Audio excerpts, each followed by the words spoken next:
Hello everyone, I am Surjit Yadav, आपका science गुरु। क्या हाल चाल है बच्चा लोग? एकदम सब बढ़िया, फिट एंड फाइन।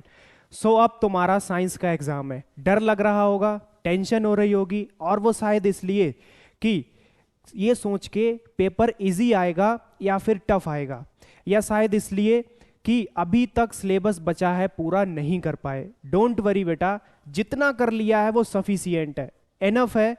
एक कॉन्फिडेंस बिल्डअप करो कि जो भी क्वेश्चन आएगा तुम उसे अटेम्प्ट करके आओगे। एक सेल्फ कॉन्फिडेंस के साथ जाओ कि जो भी क्वेश्चन आएगा तुम उसका आंसर लिख के आओगे। क्या लिख के आओगे ये तुम्हें पता है, कैसे लिख के आओगे ये जान लो। साइंस का पेपर कैसे अटेम्प्ट करोगे, इसके लिए बहुत इंपॉर्टेंट होने वाली है ये वीडियो।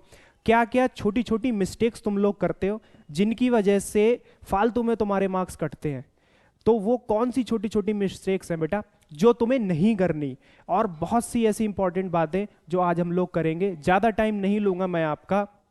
बहुत सी इंपॉर्टेंट टिप्स मैं आपके लिए लेके आया हूं जिनसे आप अपने एवरेज से बहुत बहुत अच्छे मार्क्स ला सकते हो। सबसे पहली बात, हमें अपने क्वेश्चन का आंसर कैसे अटेम्प्ट करना है, कैसे प्रेजेंट करना है।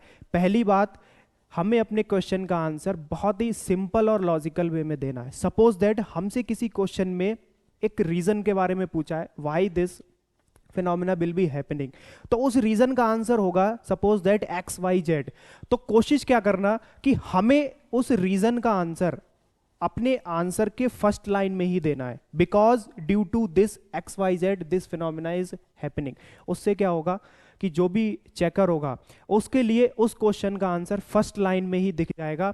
और जहां पे आप वो रीजन लिखोगे उसके नीचे हमें एक अंडरलाइन कर देना है, इससे थोड़ा हाईलाइट रहेगा और हमारी कॉपी अट्रैक्टेड लगेगी। साथ ही साथ एक अच्छा इंपैक्ट पड़ेगा टीचर के ऊपर कि उसको उसका आंसर फर्स्ट लाइन में ही मिल जाएगा, बाकी नीचे का वो लाइटली से चेक कर लेगा। बाकी हम लोग करते क्या है कि क्वेश्चन की लैंग्वेज को दोबारा लिखने लग जाते हैं कि this phenomena is this this this, second line third line, और लास्ट में आके लिखते हैं because of this this is happening. तो उसको ना करके फर्स्ट लाइन में ही उसका रीजन का आंसर आपको देना है। ठीक है, आप सपोज दैट कोई फॉर्मूला लिख रहे हैं, जैसे फिजिक्स में P equals to W upon T, तो क्या करना, उसी के सामने साइड में एक करली ब्रैकेट बनाना या स्क्वायर ब्रैकेट, उसमें मेंशन करना P equals to power, W equals to work, T equals to time. या फिर हम कोई न्यूमेरिकल कैलकुलेशन कर रहे हैं जिसमें suppose that mirror formula use हुआ, 1 upon F equals to 1 upon V plus 1 upon U, तो साइड में हमें मेंशन करके लिख देना है F equals to focal length, B equals to image distance, U equals to object distance, है ना।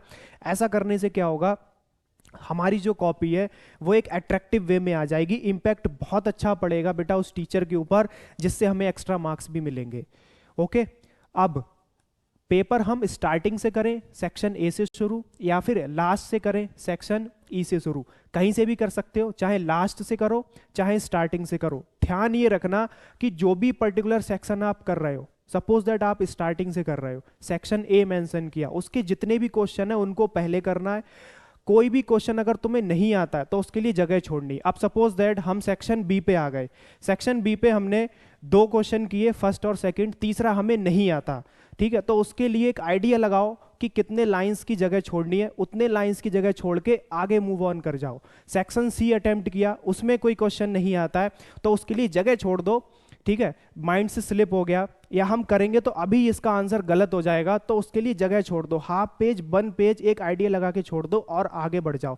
ऐसा नहीं करना कि जगह ना छोड़ो, अगला क्वेश्चन वहां पे करने लग जाओ, इस क्वेश्चन को हम लास्ट में कर लेंगे। इससे क्या होता है, बहुत ज्यादा दिक्कत पैदा हो जाती है उस टीचर के लिए जो कॉपी चेक करता है। कंफ्यूज हो जाता है वो कि अभी सेक्शन सी में इतने मार्क्स के क्वेश्चन की मार्किंग कर रहा था, अब ऑन द स्पॉट उसको लास्ट में उतने ही मार्क्स की मार्किंग करनी होगी, तो उससे दिक्कत बढ़ती है और इन दिक्कतों से आपके मार्क्स कम हो सकते हैं।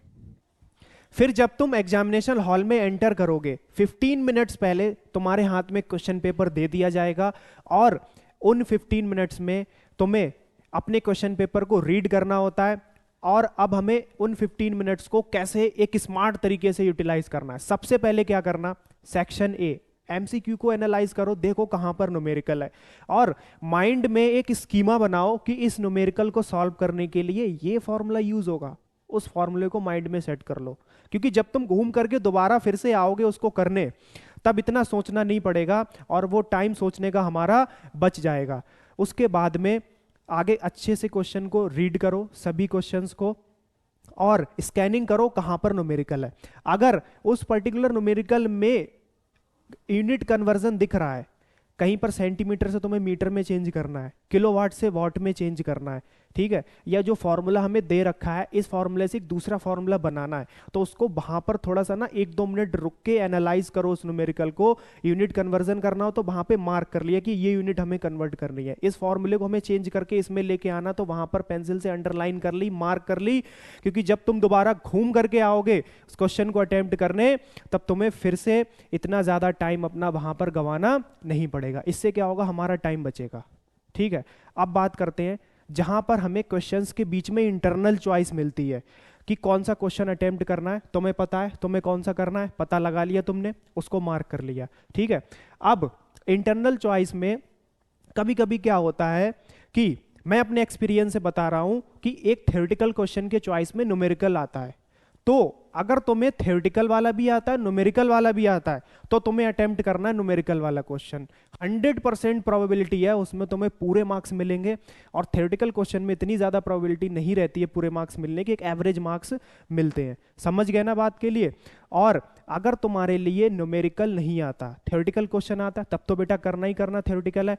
और अगर दोनों ही नहीं आते, थ्योरेटिकल भी नहीं आता न्यूमेरिकल भी नहीं आता, तो उन दोनों चॉइस में से आप क्या करोगे, न्यूमेरिकल वाला क्वेश्चन अटेम्प्ट करने की कोशिश करोगे, फॉर्मूला मेंशन करोगे, फॉर्मूले में जो सिंबल्स हैं उनका मीनिंग लिखोगे, क्योंकि वहां तक भी अगर आप स्टेप्स फॉलो करोगे तो उन स्टेप्स की मार्किंग आपको, उनके मार्क्स आपको मिलेंगे।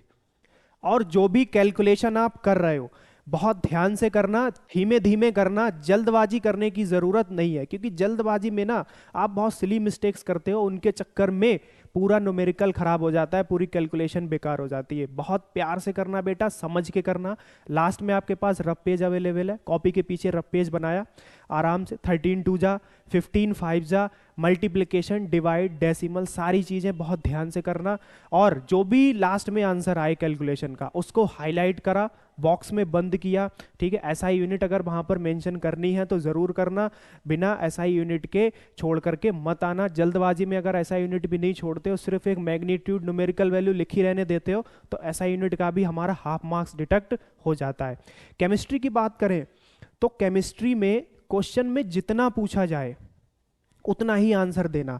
अगर हमसे कोई केमिकल फॉर्मूला पूछा जाए तो हमें सिर्फ केमिकल फॉर्मूला मेंशन करना है, केमिकल नेम पूछा जा रहा है तो नेम मेंशन करना है, आईयूपीएसी नेम पूछा जा रहा है आईयूपीएसी नेम मेंशन करना, केमिकल इक्वेशन लिखनी है तो इक्वेशन लिखी, बैलेंस किया, उसको मोर इंफॉर्मेटिव बनाया, physical state, solid, liquid, aqueous, और उनके नीचे उन सभी केमिकल सब्सटेंसेस के नाम।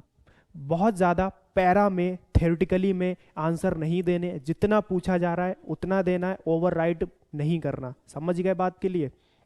अब बायोलॉजी में हमें डायग्राम्स बनाने को आएंगे, पेंसिल से बनाना, एकदम neat and clean diagram banana. Okay, बहुत अच्छे से सुंदर सुंदर से डायग्राम बनाना जिससे हमारी कॉपी अट्रैक्टिव लगे। अब बात करते हैं भाई राइटिंग की।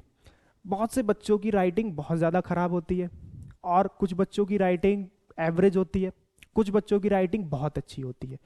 देखो, जिनकी राइटिंग बहुत अच्छी है उनके लिए तो कोई बात नहीं। अब जिनकी राइटिंग खराब है उनको कोशिश क्या करना कि जब हम अपनी आंसर शीट को लिखना स्टार्ट करें तो स्टार्टिंग के 2 से 3 पेज आप थोड़ा स्लो लिखो, कोई बात नहीं। स्टार्टिंग के 2-3 पेज राइटिंग अच्छी लिखो, कोशिश करो आपके जो शुरू के 2-3 पेज है ना, जो वो टीचर चेक करेगा उसको बहुत ज़्यादा अच्छे लगे, अट्रैक्टिव लगे। एक वहाँ से उसका क्या होगा, माइंड सेट बढ़िया बन जाएगा कि हाँ राइटिंग ठीक है। तो वैसा ही माइंड सेट ना एक लास्ट तक बना रहता है। अब बीच में क्या करोगे, आप अपने टाइम को मेंटेन करने के लिए स्पीड को इंक्रीज करोगे, तो वहाँ पर राइटिंग थोड़ा ऊपर नीचे हो जाए कोई दिक्कत नहीं। ध्यान देना, स्टार्टिंग के 2 से 3 पेज अच्छे से लिख के आने हैं। सभी डायग्राम्स नीट एंड क्लीन बना के आना, एकदम बढ़िया सी सुंदर सी कॉपी प्रेजेंट करके आना। ठीक है, और जब तुम एग्जामिनेशन सेंटर पहुंचोगे सुबह, तो वहां पर एकदम कूल माइंड रखना अपना, किसी से कोई डिस्कशन करने की जरूरत नहीं है। तुम्हारा भाई पड़ोसी, तुम्हारा यार दोस्त तुमसे कह रहा है भाई ये टॉपिक देख ले, ये बहुत इंपॉर्टेंट टॉपिक है, ये एग्जाम में आएगा जरूर, उस टाइम पे तुम्हें बिल्कुल भी डाइवर्ट नहीं होना, कोई भी नया टॉपिक उठा के वहां पर डिस्कस नहीं करना, ना किसी को समझाना, ना किसी की समझनी है। आप सपोज दैट वो कोई भाई ऐसा टॉपिक ले आया, कोई ऐसी लाइन ले आया तुम्हारे सामने कि ये देख इसको पढ़ ले या फिर इसको समझा दे, अब वो तुम्हें वहां पर नहीं आती, तुम एकदम से क्या हो जाओगे, होपलेस हो जाओगे, टेंशन में आ जाओगे, यार ये तो मैंने पढ़ा ही नहीं, अब ये पेपर में आ गया तो क्या होगा। अब क्या होगा, तुम्हारे अंदर एक टेंशन स्टार्ट हो जाएगी। तो क्या करना भाई यार, वहां पर जाकर के किसी से कोई डिस्कशन नहीं करना, ठीक है, अपना एकदम कूल माइंड रखना, समझ गए। जो कॉन्फिडेंस घर से लेकर के जाओगे उसी कॉन्फिडेंस के साथ वहां पर बने रहना, आराम से अपना एग्जाम हॉल में एंटर करना, एग्जाम देना, ठीक है। अब ड्यूरिंग द एग्जाम कोई जल्दबाजी नहीं करनी, जितना टाइम तुम्हें मिला है, 3 घंटे का टाइम मिला है, उस 3 घंटे से 1 मिनट पहले तुम्हें कॉपी जमा नहीं करनी। अगर तुम्हारा पेपर 2.5 घंटे में हो गया, बहुत अच्छी बात है, ठीक है, तुम बहुत बढ़िया एक लीजेंड हो, लेकिन कॉपी जमा करके ये नहीं है कि किसी को दिखाने के लिए हाँ भाई हम 2.5 घंटे में पेपर कराए और एग्जामिनेशन हॉल से बाहर आ गए सीना चौड़ा करके, ऐसा नहीं करना। पेपर कंप्लीट होने के बाद पूरा एक बार चेक करो, चेक करने के बाद दोबारा चेक करो, कैलकुलेशन चेक करो, छोटी भी कोई मिस्टेक है ना उसको भी ढूंढो, समझ गए। बार बार चेक करते रहो, करते रहो, करते रहो, करते रहो, जब तक पूरे के पूरे 3 घंटे ओवर नहीं हो जाते और एग्जामिनर आके तुम्हारी कॉपी को खुद नहीं लेके जाता, तब तक तुम्हें अपनी कॉपी सबमिट नहीं करनी है, समझ गए। अब जब तुम सुबह को एग्जाम देने जा रहे होगे तो एग्जाम से पहले बेटा कुछ भी स्टडी नहीं करना है ना, ग्रुप डिस्कशन नहीं करना है, इसको अवॉइड करना है, क्योंकि उस टाइम ना हम देखते हैं कि ये टॉपिक रह गया इसे भी कर लो, अरे ये टॉपिक रह गया इसे भी कर लो, अरे ये चीज़ छूट गई इसे भी कर लो। तो उन चीज़ों को करने के चक्कर में, बहुत ज़्यादा लोड के चक्कर में ना हम जो चीज़ें प्रिपेयर करके गए वो सब हमारे माइंड से स्लिप होने लग जाती हैं।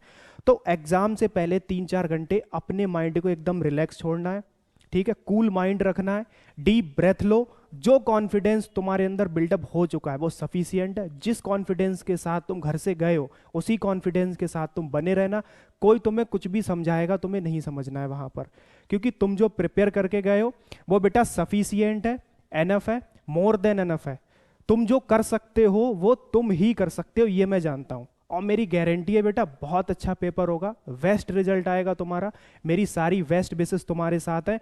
जाओ अच्छे से धूम मचा के आओ पेपर में। ऑल द वेरी बेस्ट मेरे प्यारे बच्चों। Okay, tata, bye bye.